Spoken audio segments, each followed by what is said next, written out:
Hi, I'm Emily, and I just turned 29. Years ago, I made the mistake of marrying a man with lots of problems, thinking love would fix everything. I believed I could show him how valuable he was, but I was wrong. Love is strong, but it can't make someone love themselves. I'll call my ex Joseph. He was obsessed with making his parents happy. It wasn't just a normal desire to please them. It was an overwhelming need for their approval that influenced everything he did. Joseph's parents, who I'll call Mr. and Mrs. Ellis, didn't really care about his life, which made him desperate for their attention. It was sad to watch, and I quickly realized I couldn't fill the emotional void left by his parents. To make things worse, Joseph had a terrible habit of spending our savings on things his parents wanted. He bought them extravagant gifts, vacations, and other unnecessary stuff. Our money seemed to flow directly to Mr. and Mrs. Ellis, and their lack of appreciation made it even more frustrating for me. This reckless spending was a constant source of arguments between us. It felt like I was competing with his parents for his attention, which drained our marriage. Despite all the problems and constant arguments, I still cared about Joseph. I hoped he could free himself from his parents' unrealistic expectations and find happiness within himself. But it became clear that my love wasn't enough to help him escape their negative influence. Things took an even sharper turn one day. Joseph came to me looking serious and said he had something important to tell me. After all the ups and downs we'd been through, I prepared myself for the worst, not knowing the bombshell he was about to drop. As he started talking, I had a gut feeling this would lead to our biggest argument yet. "Emily, there's something important I need to talk about," he said seriously. "What's going on?" I asked, already bracing myself for bad news. "It's about my parents. They're retiring soon, and I want to surprise them with a luxury vacation. It's going to cost a lot," he said, looking both excited and nervous. "That sounds nice as long as the money comes from your own savings. I really don't want to use our joint savings again," I said, hoping to avoid another fight about money. "I don't have enough to pay for it myself. I was hoping we could use some of our savings," Joseph admitted, looking hopeful but worried. "Joseph, if it's more than we can afford, maybe we should rethink this expense," I suggested gently, trying to bring him back to reality. But he got upset. "You just don't understand, Emily. I love my parents and wanted to do something special for them. Love isn't about counting every penny. It's about grand gestures," he argued passionately. I argued, but love is also about being there for each other and making sacrifices together, not at the expense of our financial stability. This trip might be important to them, but we need to think about our future too. Joseph was determined. "I have to do this for them. I thought you, of all people, would understand. They're everything to me." "And you're everything to me, Joseph, but we have to be practical. We can't just use up all our savings on one trip." I tried to find a compromise, but he accused me of being selfish and not seeing the importance of his gesture. "It's not about being selfish, it's about being sensible and planning for the future," I explained, wondering just how much he planned to spend. When he said he needed all of our savings, my heart sank. "All of our savings, Joseph? That's just reckless," I said, shocked by his request.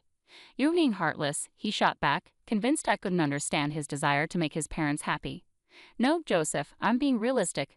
We can't afford to spend $85,000 on a whim," I said, my patience running out. His casual mention of getting the money back later only added to my frustration. "Really, Joseph? That's not how this works," I replied, my disbelief obvious. We were at a standstill. Our views on love, responsibility, and money were completely different. The argument got louder and more intense. Suddenly, things were being thrown and breaking as if to emphasize our anger.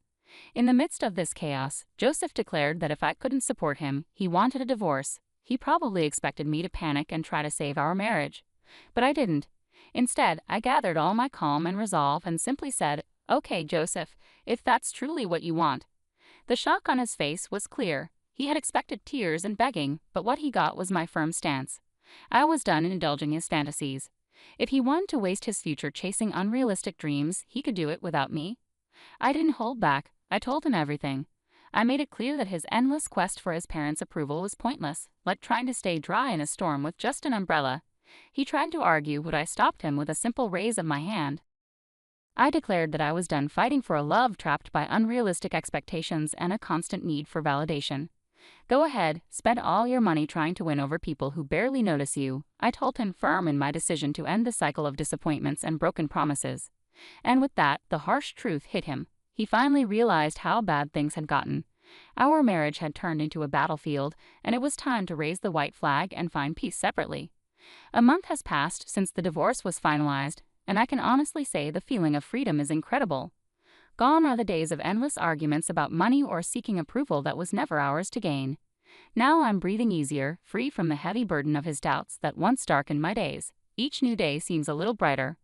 True, Joseph has tried to sneak back into my life, pretending to be concerned and asking about my well-being, but I saw through his act. I wasn't going to fall for his tricks again. As the saying goes, fool me once, shame on you. Fool me twice, shame on me. I firmly turned away from Joseph's attempts to rekindle anything we once had. I had realized I'd invested too much in trying to fix someone who didn't want to change. It was time to focus on my own growth and happiness. Rebuilding wasn't easy, let me be clear. Dividing our shared assets and adjusting to a new financial reality took patience and resilience. I was used to a certain way of living, but adapting wasn't new to me. I embraced the hard work needed to rebuild my life, discovering a strength and independence I didn't know I had.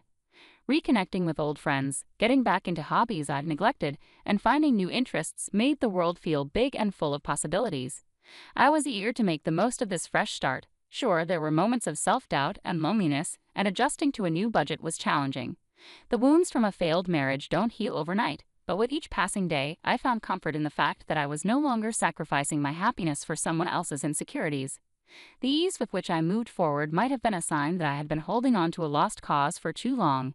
It amazed me how much I could accomplish once free from that burden. So here I was, a month later, still adjusting but flourishing all the same. Joseph's constant messaging had taken a new turn. He was now claiming to be in danger and insisting on a meeting. Tired of his relentless attempts to contact me, I decided it was time to confront the situation. In the middle of his ongoing messages, I called him. "Joseph, we've been through this. We're divorced. It's time for us to move on," I said firmly. "Emily, please. I just need a moment to explain. I'm in serious trouble, and you're the only one I can turn to for help," he begged. Maybe it was the long absence of his voice, or perhaps he truly sounded scared, but against my better judgment, I agreed to meet. "Fine, but we're not meeting at my place. Let's go to that cafe we used to go to. No tricks, understood," I said. "Thank you, Emily. I promise I just need someone to listen." "You're the only one who understands me," he replied, sounding relieved. "I know what you're thinking. Emily, why would you agree to meet Joseph after everything?" Believe me, I questioned my own decision. Yet sometimes there's a part of us that gives in to a mix of curiosity and a lingering shred of concern, no matter how strong we are. I couldn't ignore his plea. Divorced or not, part of me still cared. So there we sat, opposite each other in the cozy cafe, surrounded by the comforting aroma of coffee. But not even the pleasant smell could ease the tension between us. Watching Joseph, with anxiety on his face and his attempts to tug at my heartstrings with those sad eyes, was almost amusing. This time, however, I wasn't swayed. Leaning back, I stayed calm and composed, ready to listen but firmly in control. I intended to steer this conversation on my terms. "Okay, Joseph, you got my attention for now.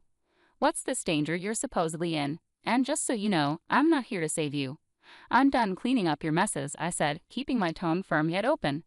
Joseph sighed, deeply, his face a mix of regret and desperation that was almost pitiful to see. But I steeled myself against any emotional manipulation. "I know I've made mistakes before, Emily, but this situation is different. I've gotten involved with some seriously bad people. I owe them a lot of money and they're not known for their patience," he confessed. I raised an eyebrow, skeptical of his dramatic story. "Really, Joseph? Dangerous people? Are we revisiting the tale of your imaginary friends who seem to attract trouble?" I couldn't hide my disbelief. Joseph's expression shifted to one of hurt and frustration, evidently hoping for a more sympathetic ear. "No, Emily, this isn't made up. I'm in deep trouble, and coming to you was my last resort," he insisted, his voice laced with desperation. "So let me guess, you spiraled after our divorce and now you're in debt? Was it that trip you mentioned?" I couldn't keep my voice down, drawing curious glances from other cafe patrons. I shot them an apologetic look, trying to regain my composure. "Look, I got caught up in something foolish, I admit, but now I'm in a mess that's bigger than I can handle alone," Joseph admitted, his gaze pleading. My frustration was close to boiling over. How could he waltz back into my life with yet another crisis? Yet, underneath the anger, I couldn't completely ignore the remaining shred of empathy for him. "How much are you in for?" I asked, bracing myself. $145,000, Joseph responded sheepishly. $145,000? Joseph, are you out of your mind? The cafe's patrons turned their heads, their stares sharp as knives. This time, I didn't bother to offer an apology for my outburst. If they were in my shoes, hearing what I was hearing, they'd likely react the same way. "Emily, please, I'm begging you. I've got nowhere else to turn. I know I've made a mess of things, but you're the one person who really believed in me, Joseph pleaded, his eyes shining with a sincerity that reminded me of the man I once loved. But those days were long gone, and my priority now was self-preservation, even if it meant walking away from him. Don't pull at my heartstrings, Joseph. It's way too late for that. When you said you needed help, I thought you meant $12,000, not $145,000. You've completely lost it, I responded, my voice a mix of disbelief and indignation. Overwhelmed, Joseph began to cry, oblivious to the uncomfortable glances from others. Joseph, calm down. This isn't the place for a scene. What's going to happen if you don't pay this back? I asked, trying to grasp the full extent of his predicament. They're threatening to harm me, Emily. I'm not joking. This is really bad, he managed between sobs. His words hung heavy in the air, leaving me torn between my lingering concern for his well-being and the need to protect myself from getting dragged back into his chaos. Seeing how serious things were for him, I softened my approach. All right, Joseph, start from the beginning and tell me everything, I said gently. He explained how he had tried to pay for an expensive trip for his parents. He borrowed money from a friend who let him down, leaving him with a lot of debt. As he told his story, I felt a mix of frustration at his poor choices and some reluctant amusement at how things turned out. So you borrowed money from risky people to impress your parents who hadn't even noticed your efforts. Is that what happened? I asked, trying to understand. Joseph's face dropped and tears rolled down his cheeks as he admitted the harsh truth. Yes, ever since they went on that trip, it's like I don't matter to them, he said, sounding very sorry. Even though I was frustrated, I felt a bit of sympathy for him. It was a tough lesson for Joseph, and seeing him so regretful made me feel a bit compassionate. You've really gotten yourself into a tough spot, I said. Joseph, I know you don't want to hear I told you so, but you did create this mess yourself. I warned you it wasn't a good idea, and now you chose to leave me over it, and here you are, struggling. You put everything into trying to make your parents happy, but all you got in return was silence. It's a hard lesson, but it's one you needed to learn, I said, feeling a mix of concern and resignation. This was a hard truth for both of us. Joseph had based his self-worth on people who couldn't appreciate his sacrifices, and I had to accept that I couldn't protect him from his own choices anymore. I hoped that facing these tough consequences would show him that I had always been on his side. But his need for parental approval was his downfall. As we sat in silence, the weight of our past, filled with broken promises and dreams, was heavy. I realized it was time to let go completely. No more second chances, no more trying to fix what was beyond repair. Joseph needed to face the results of his actions alone, and I needed to move on and find my own happiness. I hope you find a way out of this, Joseph, I said, my voice firm with finality. You're not going to help? Joseph asked, looking surprised. No, I'm not, I replied. Joseph, I can't help you. Why not? He asked. Because I don't have the money to bail you out, and even if I did, taking on a huge loan that I'd be paying off for years isn't an option. I can't afford to be as reckless as you've been, I explained firmly. Come on, Emily, please. I'm begging you, he said, his desperation clear. Joseph, expecting me to fix this for you, especially with how you're acting, isn't realistic, I said, my patience wearing thin. Yeah, I did expect that. You're my ex-wife, not my enemy, he replied, still holding on to hope. But it was clear our lives had gone in different directions. My focus now was on finding my own peace and happiness, separate from the chaos we once shared. And that's the problem, Joseph. You expect me to always be there to clean up your mess because that's what I used to do. I was your wife, so helping you out of trouble was something I did naturally. But I can't and shouldn't keep doing that. It's not my responsibility anymore. After everything, I don't owe you anything, especially considering how our money was wasted on your ungrateful and toxic parents.